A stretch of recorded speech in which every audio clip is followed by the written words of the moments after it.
Muito bem, seguindo a pauta então, uma das matérias que tem feito as manchetes do Brasil e mesmo repercutido internacionalmente desde ontem por volta do meio-dia, quando o deputado federal Eduardo Bolsonaro decidiu que ficava, não no Brasil, mas nos Estados Unidos. Acontece que havia pedidos vindo da oposição pela cassação de seu passaporte, alegando que ele estaria cometendo crimes de lesa pátria ao, no exterior, militar, conscientizar, articular alianças para denunciar o que ele percebia como autoritarismo ocorrendo no Brasil. E claro, isso é um tema que divide opiniões politicamente, mas o fato é que mesmo muita gente, em ambos os lados do espectro político, alerta do perigo da jurisprudência do que acontece no judiciário brasileiro. Um deles é o professor de Direito Constitucional, o advogado André Marcília, também o primeiro advogado nos inquéritos das fake news, que passou a dialogar ativamente a respeito do assunto.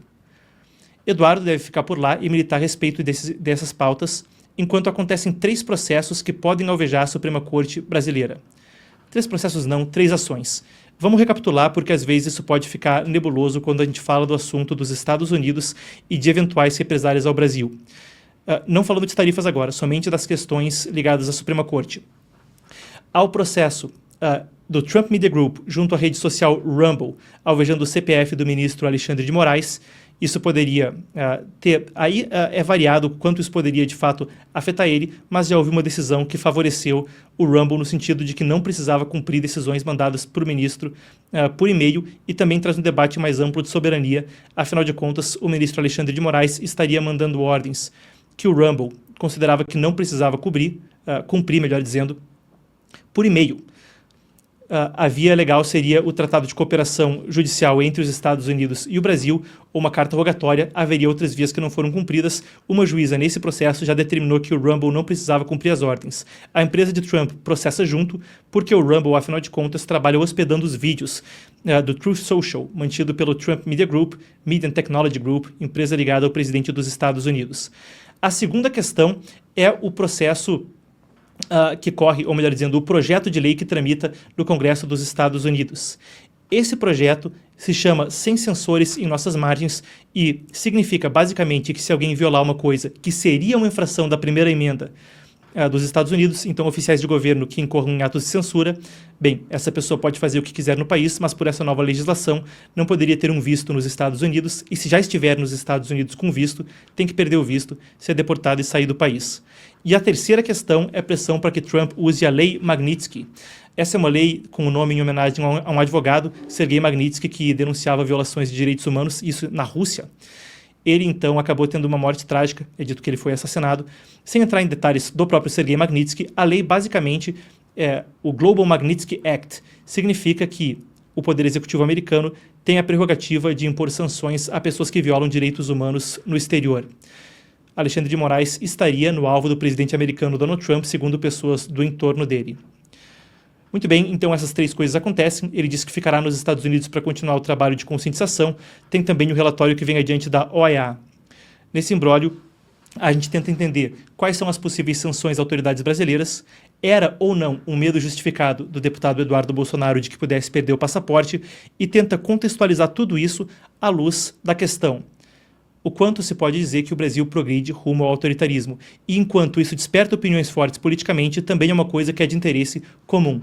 Afinal de contas, como eu discuti com o Dr. André Marcília mais cedo, e a gente vai ver a entrevista na sequência, depois que as tensões políticas entre as forças que agora dominam a política eleitoral do país passar, quando não houver mais um Lula ou um Bolsonaro, ou qualquer dos debates que agora permeia a discussão pública, ainda haverá jurisprudência, e as ações que são tomadas agora terão consequências mais a fundo na vida pública. Se a coisa pareceu difusa, essa entrevista vai amarrar tudo e a gente ouve então o advogado André Marcília. Ele foi o primeiro advogado dos inquéritos das fake news e é também professor de Direito Constitucional. Teve também envolvido em processos quanto a contestar a proibição da rede social X no Brasil, então tanto um especialista quanto uma fonte primária. Vamos ouvi-lo, eu acompanho a entrevista com vocês. Ela foi gravada instantes antes da gente entrar no ar. Hoje o doutor não pôde estar ao vivo. Vamos lá.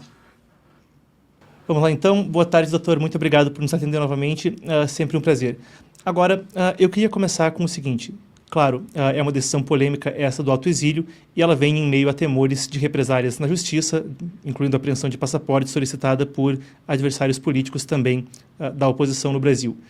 Muita gente diz que esse poderia ser um medo infundado, então qual a perspectiva do senhor? É uma medida que pode evitar consequências que são reais ou as consequências não seriam plausíveis? Eu pergunto porque na imprensa eu estive lendo muita coisa ao longo do dia de que isso seria um medo infundado.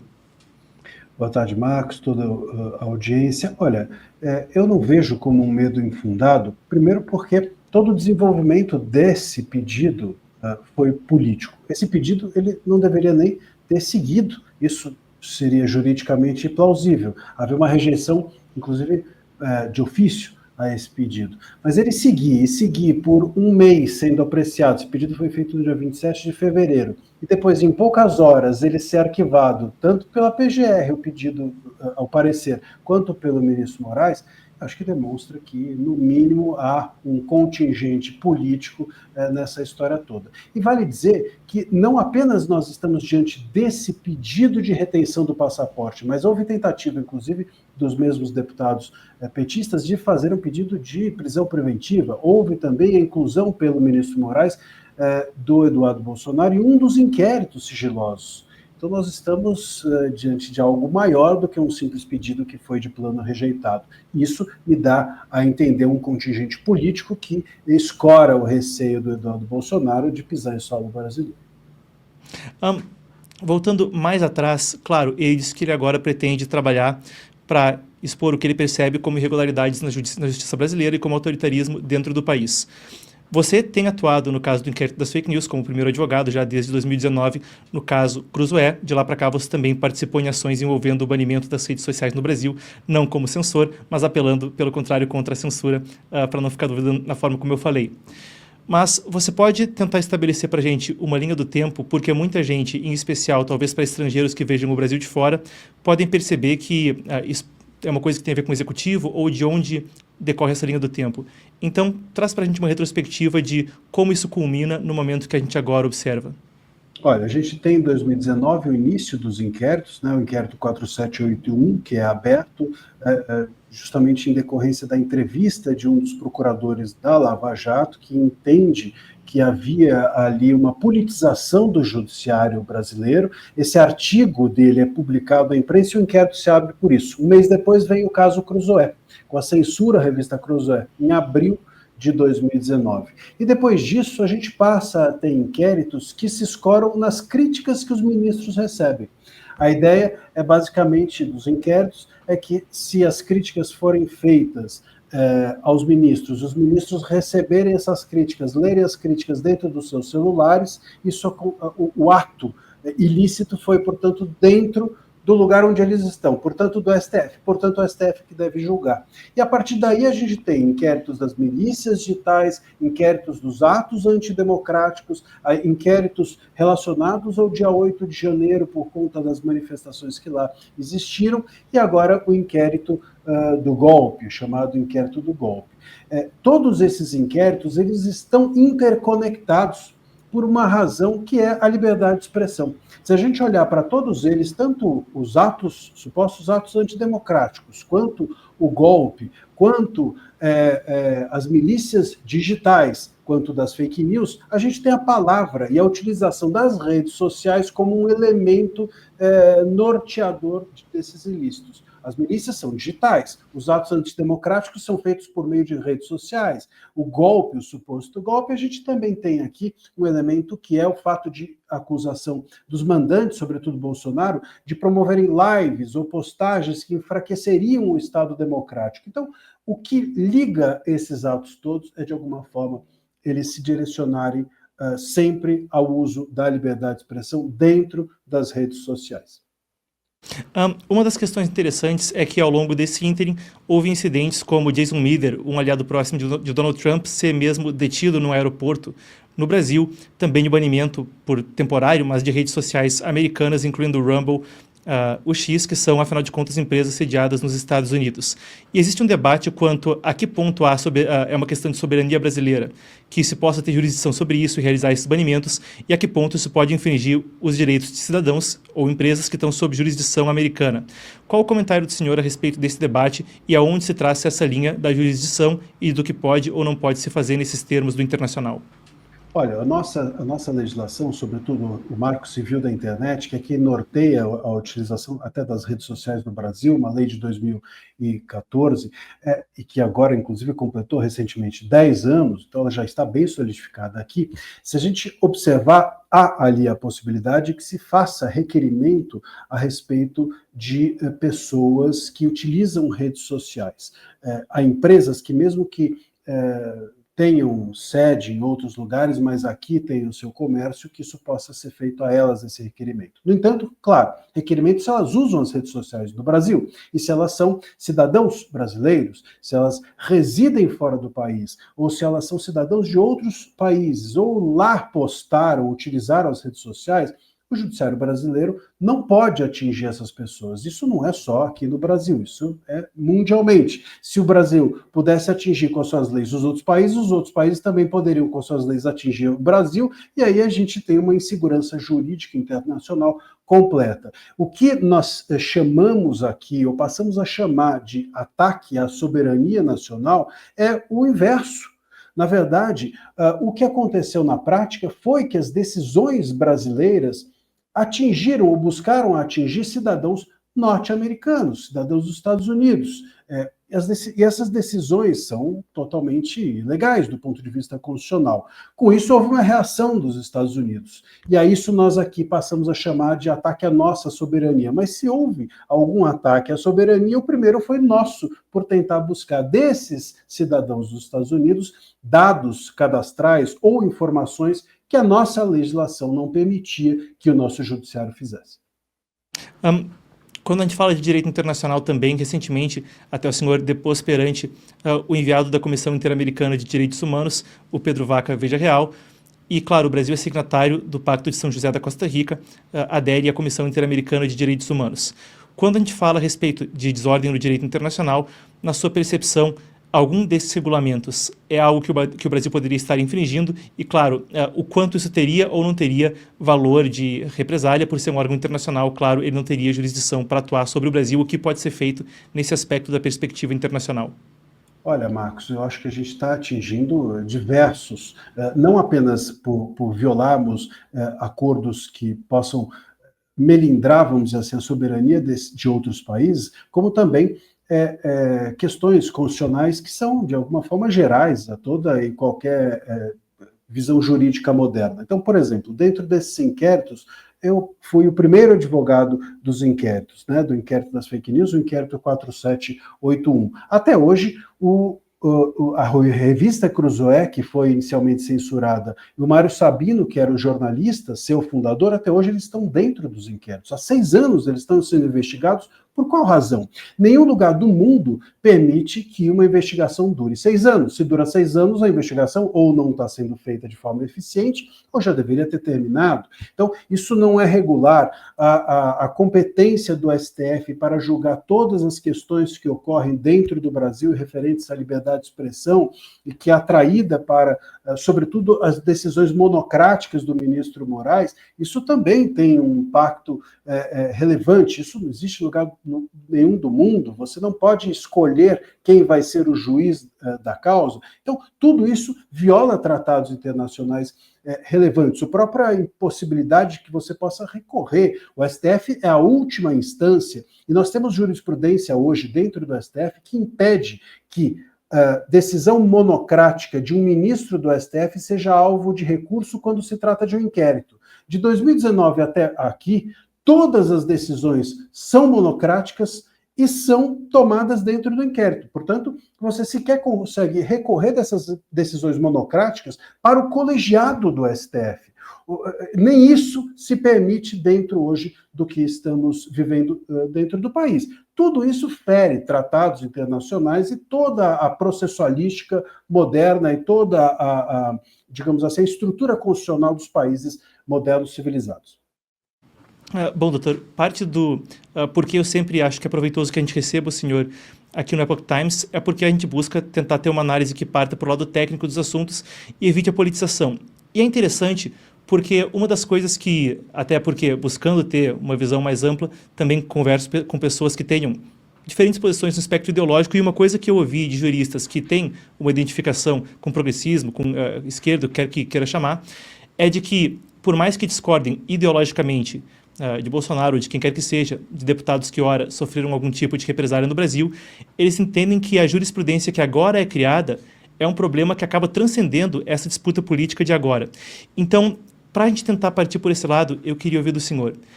Não há uma preocupação de que, passada a disputa política que o Brasil agora vive, conforme houver o amadurecimento do período da redemocratização, décadas para frente, etc., as coisas que agora acontecem, quando esses já não forem mais os políticos que disputam as eleições, bem, que as coisas que agora acontecem possam prejudicar a forma como o país funciona ou criar insegurança mesmo para empresas, que isso impacte a economia, outros aspectos da vida pública? Sem dúvida alguma, Marcos. Eu acho que esse é o ponto essencial, sobretudo para o nosso futuro. Eu sempre digo, se você observar um jovem que em 2019 tinha 13 anos, hoje esse jovem vai estar numa fase adulta e todo esse período ele viveu numa jurisprudência de exceção, porque inicialmente, isso vale até para uma analogia matemática, se 2 mais 2 inicialmente resultar em 5, você pode depois somar 5 mais 2 dá 7, 7 mais 2 dá 9, as contas posteriores vão estar corretas, mas a conta inicial estava errada.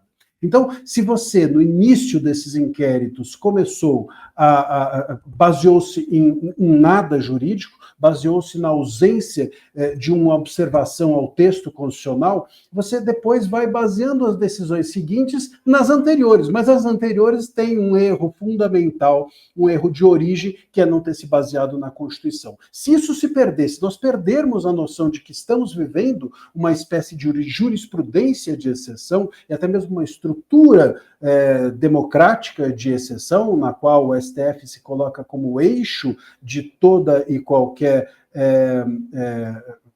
vamos dizer, decisão do Estado, se isso se perder em algum momento, nós talvez não saibamos mais como recuperar a normalidade institucional dentro do país. Os réus do dia 8 são um bom exemplo disso.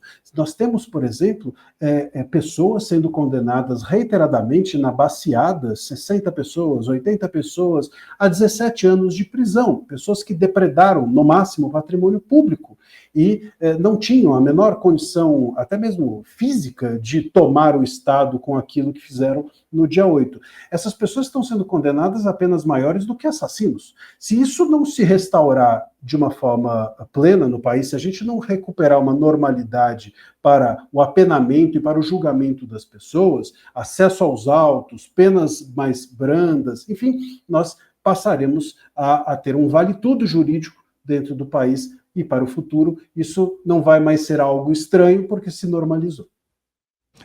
Doutor, quando a gente está fazendo reportagem no jornalismo, a gente às vezes classifica os entrevistados em alguns tipos, né? Um deles é a fonte primária, o sujeito que está falando aquilo que vivenciou, o outro é o especialista. A gente está conversando com você nas duas condições, afinal de contas, além de advogado no inquérito das fake news, você tem essa especialização em direito constitucional. E agora, falando com o doutor André, na característica de fonte primária, eu queria te perguntar o seguinte: o deputado Eduardo Bolsonaro disse que agora fica lá para denunciar no exterior o que ele percebe como autoritarismos, como recrudescimento de aspectos de um regime de exceção no Brasil. Você pôde participar, como a gente disse antes, também da reunião da Comissão Interamericana de Direitos Humanos, quando houve as denúncias no Brasil, e pôde também ter contato com outros entes no exterior, questão de processo do X. E eu queria ouvir do senhor, nos contatos que houve com estrangeiros e também em outras entidades jurídicas que podem estar participando de denúncias lá fora, qual é a resposta que há de estrangeiros, pelo menos aqueles com os quais o senhor teve contato, quanto ao que está acontecendo aqui? Susto. Ficam estupefatos. Essa é a resposta. Eles não conseguem entender muito como funciona ou por que nós estamos reclamando, e quando a gente explica, eles ficam assustados. Essa é a reação.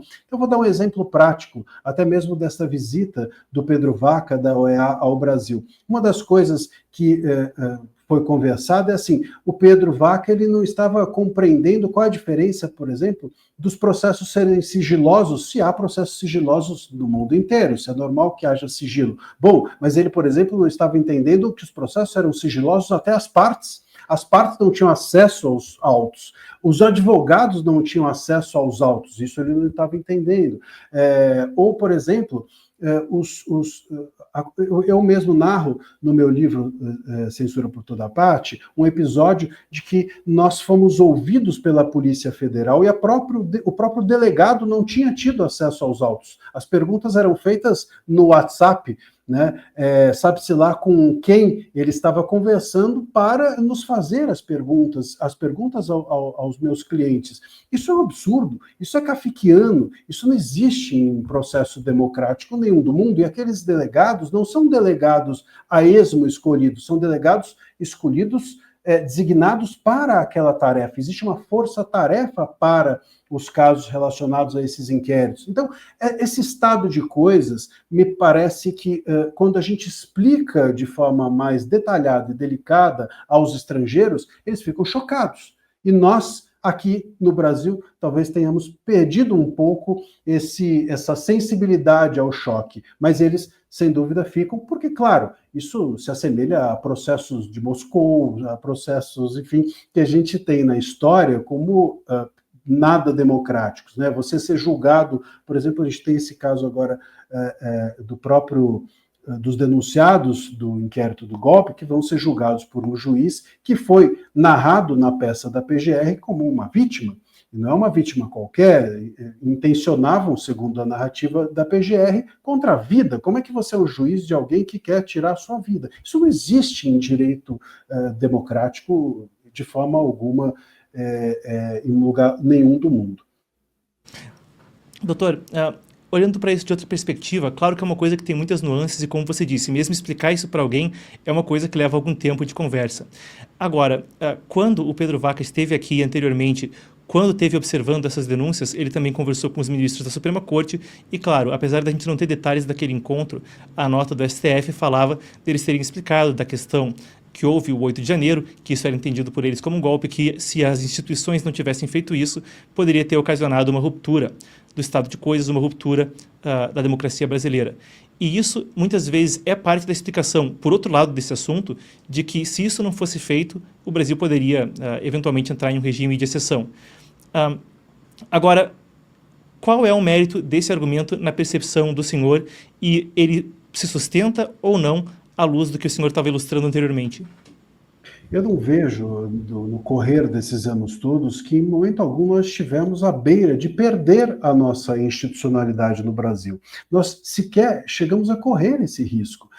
Em que momento que isso aconteceria? Porque as redes sociais são consideradas tóxicas pelas nossas autoridades? Porque as big techs, elas são um império no mundo? Bom, isso e daí? Né? Diversas outras empresas também o são, diversas outras marcas ou empresas, enfim, ou negócios também são tóxicos. O dia 8, nós tivemos aqui pessoas que não tinham arma, nenhuma arma, pessoas que, enfim, estavam ali, muitas vezes com bolinha de gude, teve gente que foi encontrada com bolinha de gude e estilingue, pessoas que entraram ali naqueles prédios e depredaram o patrimônio público. E nada mais aconteceu. Então, em que momento que houve um risco para a nossa instituição para que a reação fosse de tal forma forte ou agressiva, ou que os nossos direitos constitucionais e fundamentais devessem ter se perdido, né? Nada disso justifica. Uma Constituição, se ela é forte e ela existe dentro de uma democracia sólida,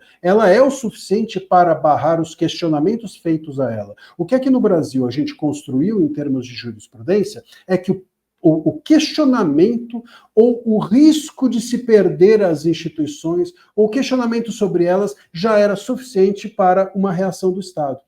Eu acho que o tensionamento de uma democracia pelo questionamento é justamente o que faz dela uma democracia. Você poder questioná-la é o que faz que ela se fortaleça e evolua. Aqui no Brasil, a gente criou uma jurisprudência de que questionar a democracia já é um ato antidemocrático. Questionar as nossas instituições já faz de nós, ou das pessoas que assim procedem, pessoas que devem ser banidas ou ter suas contas banidas.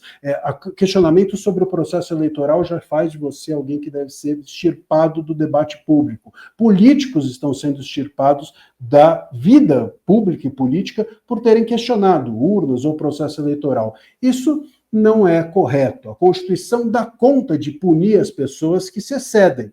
Então, o questionamento precisa entrar no lugar da responsabilização se há um excesso, e não no lugar de banimento das pessoas e das ideias que forem contrárias às vigentes pelas autoridades estabelecidas.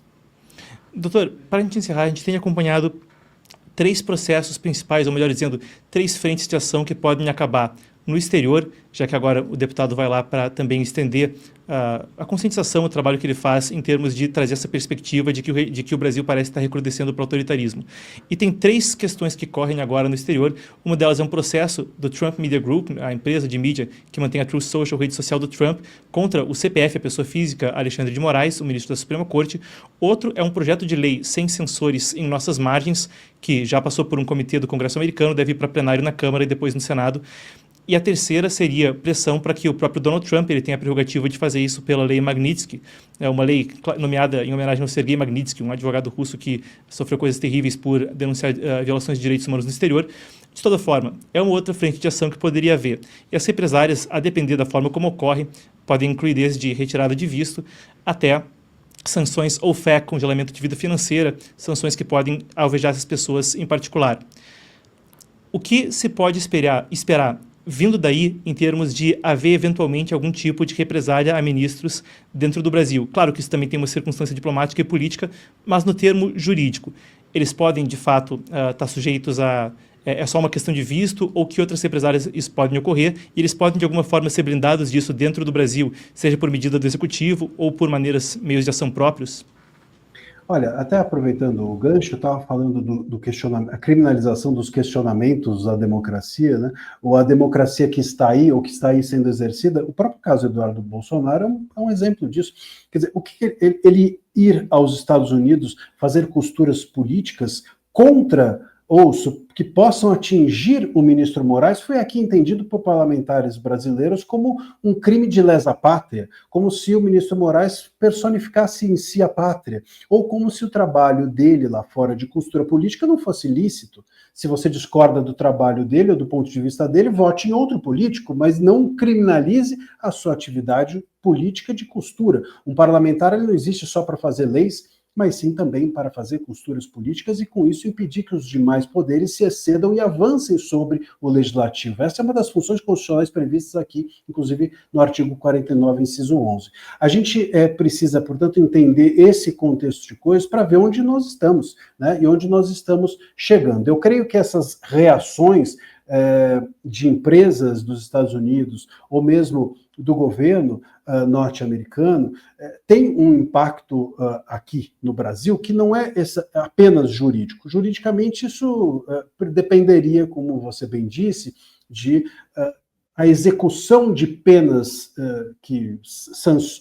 decisões norte-americanas precisariam ser, para serem impostas aqui, de um referendo brasileiro, né? Então, não apenas diplomático, mas das próprias autoridades brasileiras, para decisões norte-americanas estarem vigentes aqui no Brasil, serem executadas aqui, seria necessário uma autorização do Brasil. Isso muito dificilmente acontecerá. Mas o impacto visual disso, o impacto político disso nos Estados Unidos e em outros países tem incomodado. A gente tem percebido o quanto que as autoridades brasileiras têm se incomodado com a visibilidade daquilo que elas têm feito dentro dos Estados Unidos e, a partir daí, em outros países mais. Então, me parece que essas ações, Rumble, ou mesmo de outras empresas dos Estados Unidos, elas têm esse duplo impacto. Elas têm um impacto jurídico fora do Brasil, dentro dos Estados Unidos, mas dentro do Brasil gera um debate público imenso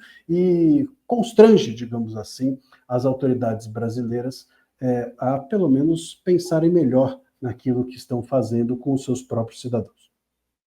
Bom, perfeito. Muito obrigado por tirar um tempo para nos atender novamente, doutor. Sempre um prazer. Prazer é todo meu. Um grande abraço.